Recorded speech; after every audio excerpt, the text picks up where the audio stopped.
looking out my tarp and just seeing like sheets of rain coming through. And then my tarp started to leak. The day continued to get like worse and worse. The whole thing was pretty terrifying. I realized how much trouble I could potentially be in. Hi, I'm Andrew Skurka. Today we're going to be talking about environmental hazards like swift water, lightning, cold and wet conditions, and snow travel. This is part of a weekly series with the Trek.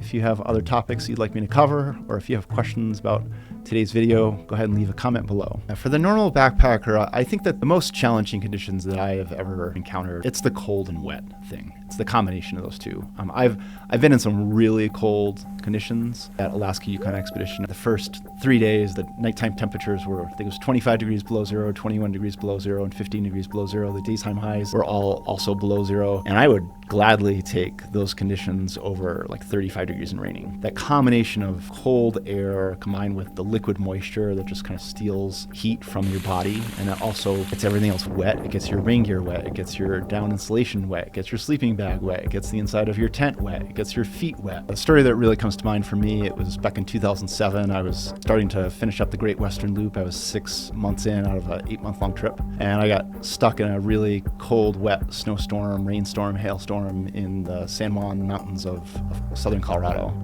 The whole thing was pretty terrifying. It was much more powerful, much more dangerous than I realized. On future trips, I started to use a little bit more finesse rather than force, realizing that sometimes the natural conditions are way bigger than me. I've yet to find a solution for being in cold and wet weather. The one piece of gear that seems to do really well in this cold, wet weather is anything that really just kind of keeps the rain off of you.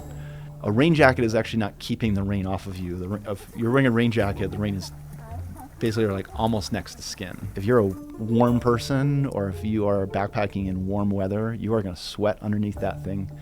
And if you are sweating a lot underneath your rain gear, then you're wetting your hiking layer, and you could actually start getting yourself into more trouble. If you start to sweat, that means you might have to just slow down. Another thing you can do too, if you have layers underneath, you can also take layers off. Suppose you start hiking and you're wearing your rain jacket and a mid-layer fleece and then your hiking shirt, and you notice that you're like, oh man, I'm really hot. I can feel myself sweating. Then stop, take off that mid-layer fleece, and then keep going. Something that works really well for cold, wet weather would be an umbrella. I frequently will bring this on trips where I know I'm going to be in the rain for extended periods of time, and it just gives me this like happy, dry area, 3 feet and 1.5 feet in radius, where I can just be out of the weather, and I can be looking at a map, I can be having a snack, I can be talking to somebody, I can be taking a break, and I'm like not being just rained on constantly. Another thing that works pretty well, and it's kind of the same theme, would be a poncho. Like a poncho over your backpack, maybe even a poncho over your rain gear, and just kind of keeping that rain off of you. Predicting water crossings can be tough. There's not like one particular resource out there. One thing to look for is going to be the watershed size. So the further downstream you are in a watershed, the more opportunity that stream has to collect volume. Another thing to look at would be the amount of snow that's still up in headwaters. So like, again, look at satellite imagery, look at the SNOTEL sites. You can kind of get a sense for how much water there might be still lingering there. You could also try to find some trip reports from people who have been on the trail and who have, maybe they say something about Virginia Creek being really tough at a particular time of the year. If you're on a route with known problematic water sources, there are a number of measures you can take just to like minimize the risk. So for example, if the trail crosses, say at 9,500 feet, but you look at the map and you're like, boy, if I just am willing to go another 100 or 200 vertical feet up the canyon to where 2 tributaries come in of about equal size, you could it's a strategy I call divide and conquer. Cross one tributary, which is half the size that it was at the trail crossing, then you cross the next tributary. Another thing you can do is you can look at the topographic maps, and you can identify areas where there's much less gradient in the river. River crossings get challenging when you have a lot of water, when you have a steeper gradient. Look for a meadow where it does the big meanders. Look for a place on the map where the creek is cutting through contour lines less frequently. And one technique I use is I'll grab a pen and I'll make a little tick mark at a contour line across the creek out the contour line, and then keep on doing that. And based on like the spacing of those tick marks, you can kind of get a sense for where the river might be faster or where it might be slower. And then lastly, when you have any kind of like hazards, maybe let me say like chunkiness in the river. So if you have like big boulders in the river, it's much more difficult to cross there than some like sandy bottom meadowy area. So for a backpacker, like a 3-season backpacker, the avalanche risk is usually a non-issue. I'm going to say usually because there are some conditions, like especially in spring conditions, where you could get some funky snowpack layering and add in some warm temperatures and you might get some kind of slides. But for the 3-season backpacker, avalanches, as scary as they can be in the wintertime and in the spring conditions, they're typically not an issue for the 3-season backpacker. Lightning is not something to be messed with. It's a low odds, high consequence event. The nice thing about lightning is it's predictable, right? You can see it coming. If you're on an exposed ridge, I'm in Colorado right now, and we have lots of exposed ridges in Colorado. Lightning doesn't just come out of nowhere. You can see it building. Here's the cycle. You wake up in the morning, and it's bluebird sky. You're like, oh my gosh, backpacking in the West is so awesome. And then, by like 10 or 11 a.m., you start noticing these like cotton balls developing in the sky, and you're like, oh, those are cute. And then by like noon or 1, and when you take lunch, you're like, boy, these clouds are really filling in. We're starting to actually like lose sun here. And then by 1 or 2, they start getting ominous looking. They get kind of dark, especially the underside of them, kind of that dark gray. Maybe even you see like that like violet blue almost in the sky as well. And that's kind of the time where you really need to be thinking, like, you have to know that your time is limited. So if you start to see that sky, it's like, hey, we either need to hold up where we are because this is a safe zone, or we need to get through this exposed part that we're in because we can't stay where we are. Just being up on a ridge, like, that's not quite enough context to give you a decision, but I would be thinking about, am I going up soon, or is the trail going up soon, or is the trail going down?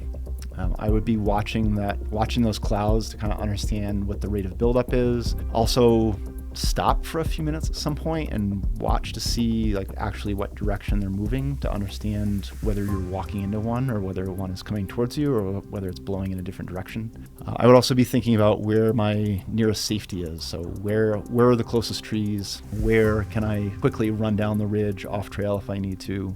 But in general, like as I said earlier, like you don't want to mess around with lightning.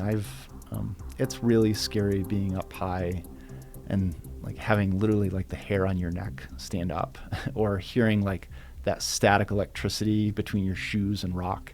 Yeah, when I'm heading out into an area that's windy, like known to be windy, and not just known to be windy, but maybe an area where I don't have any way to get out of the wind. So I'm right now thinking about the Brooks Range of Alaska, which is a place where I go every summer. Even at 3,000 feet in the Brooks Range, you're way above tree line, and there are no places to hide. So you're just subject to whatever the weather might be.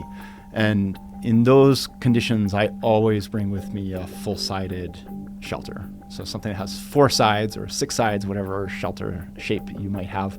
That is not the time to be taking A-frame tarps or flat tarps. It's also not the time to be taking like pocket tarps or any of these like emergency shelters.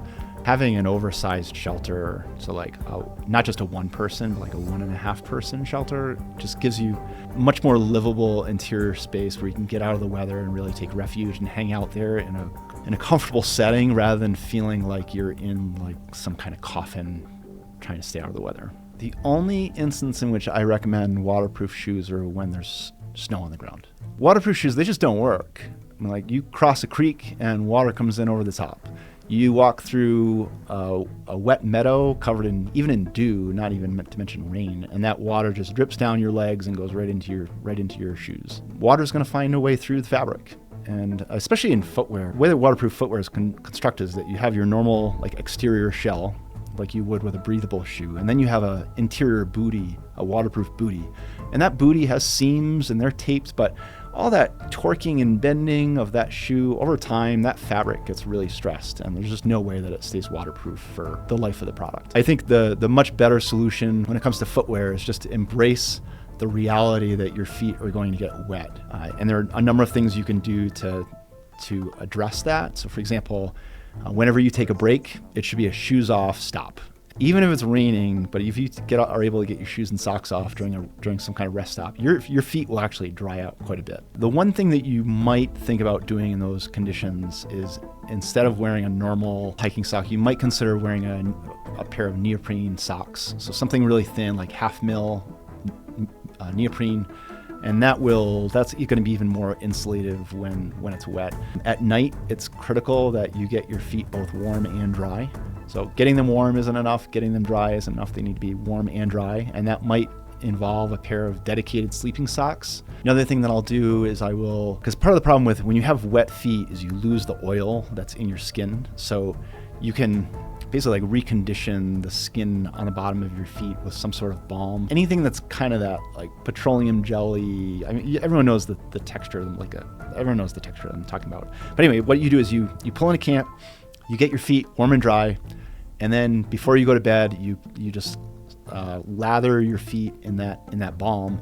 Then put your sleeping sock back on and go to bed. You'll wake up in the morning and your feet will feel, like reconditioned, I think is the right word. I think my best advice for people who are afraid of the conditions that they're going out into is just, if you spend some time before your trip researching what you will likely encounter, that can help you avoid all of the what if or just in case scenarios that allow those fears to crop up, or that give you maybe like a permission structure to fill your backpack with a bunch of things that you don't need. Thank you very much for watching. If you thought this video was helpful and informative, please consider joining us on one of my guided trips. Please like and follow. What else do they say? Smash that subscribe button. This is an ongoing series with Trek, so if you have other questions or topics that you'd like me to cover, go ahead and leave a comment below.